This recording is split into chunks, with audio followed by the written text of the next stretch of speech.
Hey guys, welcome back to a new video. I'm Stephanie West. I'm a licensed counselor here in the state of Michigan, and I am owner and operator of In Progress Counseling. Today, again, is not going to be a brand new idea. It's going to be something we've pointed to before, but it's so cool to see a client's face light up when we go through this particular activity that I'm going to invite you into today.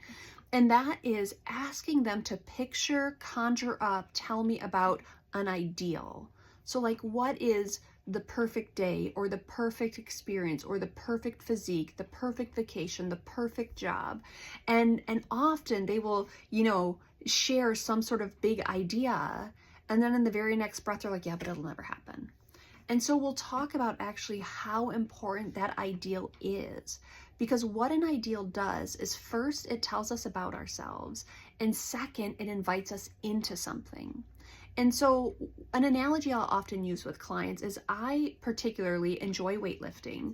I particularly enjoy kind of physique modification that you can, undergo related to different styles of weight training. So if I want to focus on strength, or I want to focus on agility, or I want to focus on progressive overload and bulk, those all are options, and they're going to be whichever pathway I choose, it's going to be a different set of protocols or a different process. And so I'll talk to them about, hey, if I'm out and about and let's say I see a woman with beautiful musculature and I'm like, oh my word, that's the dream. I've just identified something. I've identified what an ideal looks like to me. Now, it's not everyone's ideal. And in fact, others might be like, you couldn't be further from appealing. I don't know what to make of this thing that you're talking about. But I've noticed something that feels ideal to me. And I'm like, oh, that musculature. Now, what that does for me is it starts to create an invitation.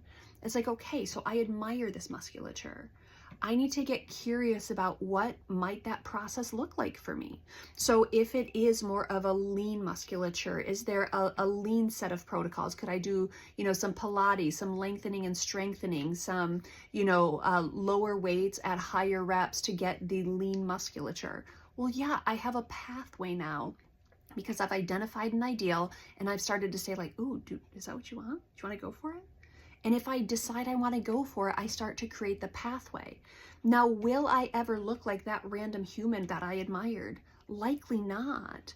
But identifying them as someone I admire, or identifying their physique as something I admire, it starts to create a pathway for me. It starts to help me identify something that might be valuable to me. And then I can put together, okay, what's a next step? What's a next step? What's a next step? The point of an ideal is to invite us towards something. Now, I have to ask myself, or rather I get to ask myself, a ton of questions about it. Is now a good time? Is it going to be worth the sacrifice? Are there things about this that you might have to, do a slow, gradual overtime build, or are you able to go all in? Is this the priority, or does it have to be ranked somewhere lower in the deck of cards, but you still want to pay some attention to it? Is there going to be a different season where you might be able to go all in here? I can ask myself a ton of questions, but the really important piece of this is I have to understand that the ideal is not actually what I'm aiming towards, because that's not a destination where I'm going to typically land. What it does, though, is it orients me in a direction, and it starts to give me invitations in a direction once I identify this thing here that looks really compelling to me. The problem that we can often run into, it's like, well, if that's not who I am, and then I engage in a ton of nasty self-talk, like, you're this way, or you're that way, or you could never, you're not disciplined, or you're pathetic, right? I can conjure up tons of accusations towards myself.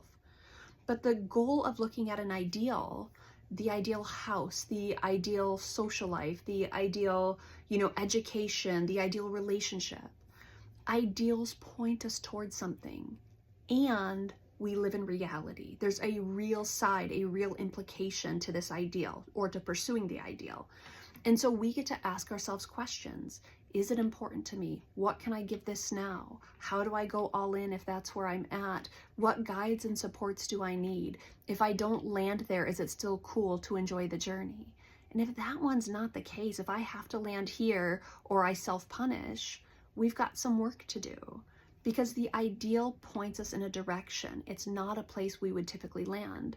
And that's okay, because once you landed there, you would just have to reestablish a new ideal typically. So what we're pulling forward here and what I work through with clients is let's conjure up that ideal. That ideal does not taunt us. It's not offensive to us. It doesn't accuse us. That ideal orients us. And then I can start to conjure up, okay, what would those steps be? Where can I contribute right now?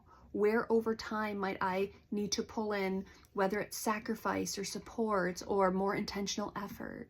The ideal orients us, and that's a good thing to conjure up. It's a good thing to camp out in and wonder about. Not by way of harshness towards ourselves, not by way of like, I'm just a dreamer, I could never get there. Well, no, I found my ideal.